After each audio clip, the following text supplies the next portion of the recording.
in the beginning. I think because he's he got hurt. PSG. Hurt, come back. Hurt, come back. I'm like, come on, man. Wait, what? I think he's going to be out of PSG soon.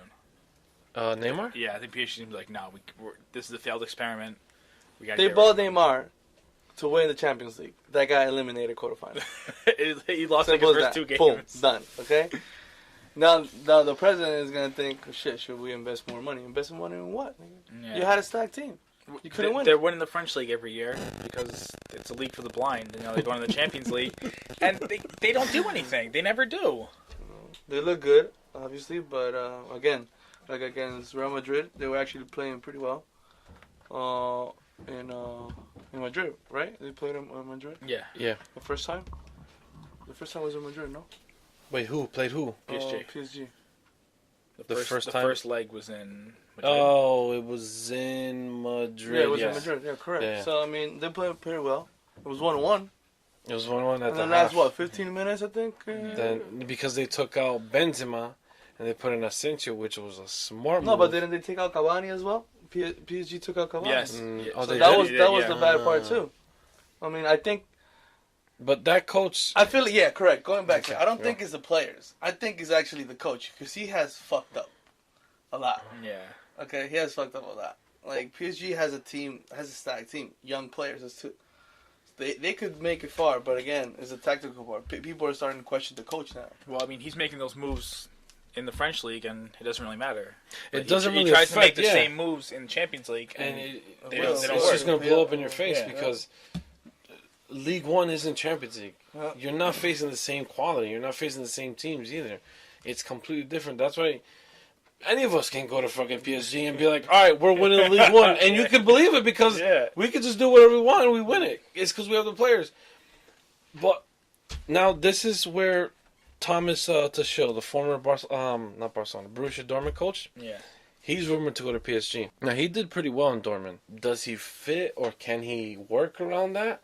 I don't know because he didn't really deal with a lot of world-class... I don't want to say world-class players, but these players that have these egos that are up there. Neymar, Mbappe, Cavani, Thiago Silva. Like, none of these players are going to be putting up with a coach who's like, okay, do it. Like, they're not going to deal with a bitch. They're going to deal with someone who has that character and who's going to, lead them to that glory that they need. Maybe the players want to be the leaders as well. Yeah. Sometimes the players do have a lot to say, like you said before. That's true. Players do have a lot to say. Maybe he agrees to the player, and then boom. But I think it's rare that a coach comes in and he doesn't want to build his own team. And with PSG, what do you mean? Like, you come in, you want your own players. So maybe he wants to bring in some guys that he had from Dortmund or a guy from England. What are you going to do with all these guys? Yeah, you just spend all that money on Neymar. I can't get rid of him. The president would do that. Hell no. I don't think the president would do that. I don't see Neymar lasting that long in PSG. To tell you the truth. No, I see him back in Spain. Probably Madrid. Don't! I don't think Barca's going to take him back. Now, the only problem with Madrid is Neymar will want to be the highest payer. Just like Cristiano Ronaldo. I don't think he'll be. He's there post Ronaldo. He's not there before Ronaldo leaves. No.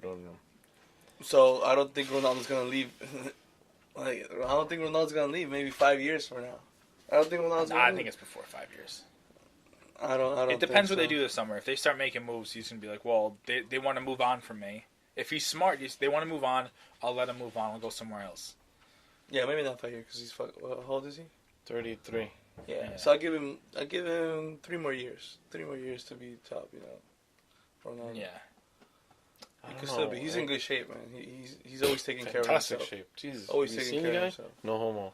But seriously, have you seen the guy? Yeah, I mean, so. Guy's ridiculously ripped. Okay, all right. Let's move on from La Liga. Kovacic, the Croatian, supposedly going to Roma. Yes, no, do we really care? I mean, he doesn't have that much playing time in Madrid. Yeah, I barely saw him in Madrid. I actually saw him against Peru when they played against Croatia. Oh, not yesterday. Was this? No, because Croatia played against Mexico. That was last week. Yeah, I think it was Thursday. Friday. Thursday, Friday, something like that. I mean, even if you're in one of the big 4 leagues, England, Spain, Italy, Germany. I mean, if you get playing time, you're going to get noticed. Yeah. It's not like they don't pay attention to you. I'd rather go and get playing time in Italy than sit the bench in Spain. Right. That's true. Yeah. You get on the field, and then if you want to go back to Spain, you go back, and now you're worth a lot more. Yeah, definitely. And he's still young. Yeah. He's in his early 20s. He's not It's not like he's wasting his career. I mean, he's wasting his career right now by sitting on bench. Yeah.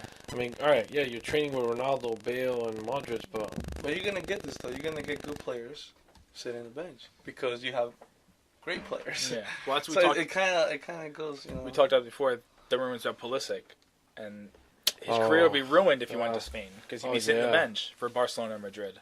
They both have interest. Man U has interest, and I think someone else. Because he's young, so they're trying to get that kind of young players, you know, to start. He'll probably be in the bench, but just like Real Madrid, Isco, what's it called? that's right. Isco, Varane did the same thing. Vasquez, Asensio. There you go. I was thinking about. Those are young guys that are now, like, they probably don't even start or won't start. But look at the national team. They start in the national team. And you look at a young player starting the national team. So every team are thinking now to rebuild from young because they keep going with old. Once, what happens when the olds retire? Like, what's going on? Like, for example, I see, like, Russia. You can see, like, the age of the group, of the guys. Mm-hmm. Or I actually saw Egypt, right? One of them is, like, I think he was born in '82 or something. I'm like, he's still fucking playing. He's still playing? He's still going to be playing good in the for World him. Cup. I'm like, okay, bro. I mean, like, okay, I understand. But that's like with Zlatan. He said, they asked me if he was going to play in the World Cup. He goes, if I feel like it. I was like, no, if they want you. Like, if you're old, he can still play. But that's his ego talking right there. Yeah, that's what I'm saying. He can still play, but if they feel they have a better shot with the young guys, why are they going to bring him in and make him the focal point at 35 I wouldn't years old? I wouldn't call him to the thing. No, I wouldn't. He wasn't part of the qualifying. No, That's what What would I Kevin give him Mariscal credit? said. What would I give him credit for that? Yeah, I wouldn't. that's exactly. I mean, the only reason why I would bring him is because of the name and the experience that he carries with him. But, at the same time, like you guys said, that current Sweden team, they did all the work. Yeah. You know, he can't really wanted come to be in. the focal point. And now these guys are like, well, I led our team in scoring and qualifying. And You weren't there when they fought to be there. Yeah. Why why would you be there would when they're already, okay? you know, the World Cup? I got you. All right, let's switch gears into the national team. Let's talk about the big game.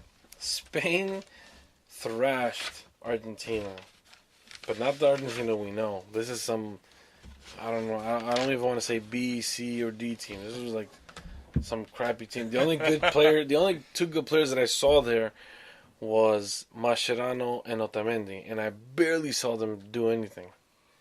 I mean, what kind of message is Spain basically sending ahead of the World Cup? I think they still have a shot. I think people wrote them off.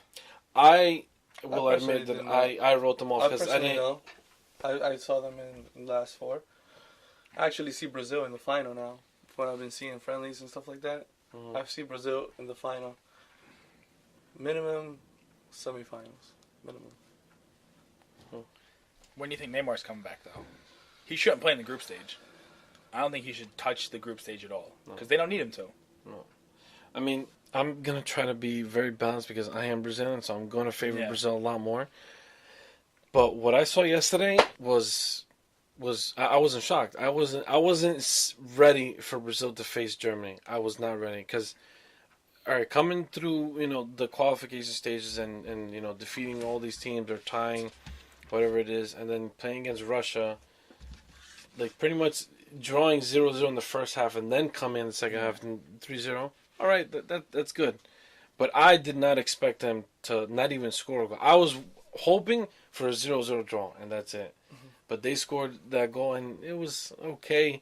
I mean, it was a good setup, but you can really see, and that wasn't, I don't think that was Germany's actual A team. I think that was still a mix of their A and B team. Because their main guy that they had there was Toni Kroos, which was phenomenal. I don't know if any of you guys watched the game, but he, like, commanded that midfield like nobody else I've seen. Like, it was amazing.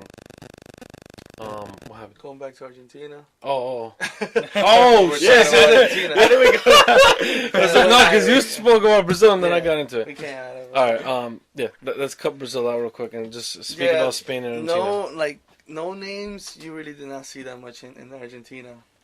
No, I think the goalie. Willy Caballero, he's making his debut at like 37. But what happened is that the goalie, what's it called? Chiquito Romero. Chiquito Romero With Chiquito is a nickname, not because his name is Sergio Romero. He got hurt like in the first few minutes. I think it was, I don't know, first few minutes. So they had to sub him out. So Will Caballero was not the starter. He came in to sub. Yeah. So I mean that's the thing, you know. And then they made like I said, that's when it comes like you make a sub when you really don't want to. You don't need it. That's right. You know, but you had to because players got hurt. Now Spain. Look at the lineup. They had Isco and Asensio. I remember who was the top. Costa. No, Costa was not starting. Oh, he didn't start? No. Aspas. I think it was that one. Yeah. And then you had Asensio and you had Isco right there on top. It was just scary. That attacking was just on point, man. There's a thing. The only reason why I ruled them out is because I guess I didn't really look at their lineups, like their depth, because they have a lot of depth. I didn't realize till the other day that their depth is like it's up there. But they didn't really, you know, scream their name out during the qualification process. So that's why I was like, okay, all right, you know. And then Germany just coming pretty much undefeated, and then going into the Confederation Cup with their B team undefeated again. I was like, you know what? That's why when I looked at the Germany-Spain game, I was like, all right, when I look at the history, yes, big dogs facing each other. But then I'm like, Germany definitely going to win. At least maybe 2-1, maybe even 3-1.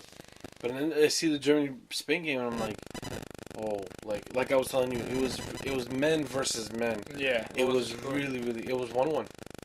But it was fantastic. It was like one of the greatest soccer games that you can ever watch in your life. It was amazing. Like the way that Spain controlled and had possession, and then same thing on Germany, playing more direct, but it was great. So that's why I kind of ruled Spain out before, but now looking at them playing against Germany and then just thrashing Argentina, I'm like, you know what? But I don't believe the result was, how can I say? If they were to face each other in the World Cup, that's not going to happen. No. Actually, Argentina might come out top. With Messi coming in. Really? And yeah, I feel that way. Yeah. Argentina has a great team. I would never count them out. I don't rule them out, but what I think their problem is, a huge problem, is their defense. Yeah. They don't have anybody. I think they're trying to kind of like just try out the new guys, you know? Like pretty much. Yeah, because this is what the international friendlies are for. See who is good to be in the World Cup. List, in the World Cup.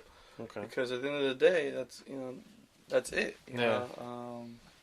But Messi not playing, I think, took some kind of effect. But if Messi would have played, I don't think it would have been it would have been Spain win still, but less goals. Less goals. Yeah. Yeah, because you didn't have Messi. You didn't have Aguero. Might have been a tie. No, not a tie. A tighter. Oh, a tighter game. Oh, okay. I mean, Spain got a good draw for that group too. They got Portugal, Morocco, and Iran. Yeah, that's right. So, I mean, you have those young guys from Spain coming in. Their first two games are Iran and Morocco. They could ease them in real easy, then you go against Portugal, which is probably going to decide the group. Yeah. So, Spain can come out on top in that group, and if they don't, God forbid, whoever they play, and whoever wins the group, and that's the they're in Group B, right? Yeah. Yeah, whoever wins there, they face Group A, which is...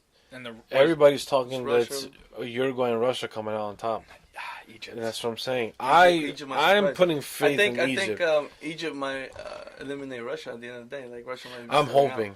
But a lot of people are saying that Russia's going because they're the host nation. All right. Obviously. And then on top of that, they're saying that because of their president, he's gonna do something to like screw it up. That's the thing that fucks up soccer in general. You have corrupted soccer's. It's been corrupt. FIFA's a mafia. FIFA, what we're saying. Yeah. So when you FIFA is a mafia. Yes, FIFA's a mafia. It might happen, but again, you know, they might buy the ref, they might buy everything, but as long as you score, yeah, you can't stop someone. You can't stop it. No, you really can't. So, I don't know, man. That's gonna be tough. I mean, I'm hoping that Egypt, like I said before, I have faith in Egypt to go on. I wouldn't say on top because I don't think they would beat Uruguay, but I'm expecting them to come out in second. I'm 100% like. I mean, look, they were beating Portugal. Oh, that's right. Until last literally 4 minutes of stoppage time, and Ronaldo was doing. I really can't stand that guy, man. I really can't stand that guy. But he just keeps proving why he's up there.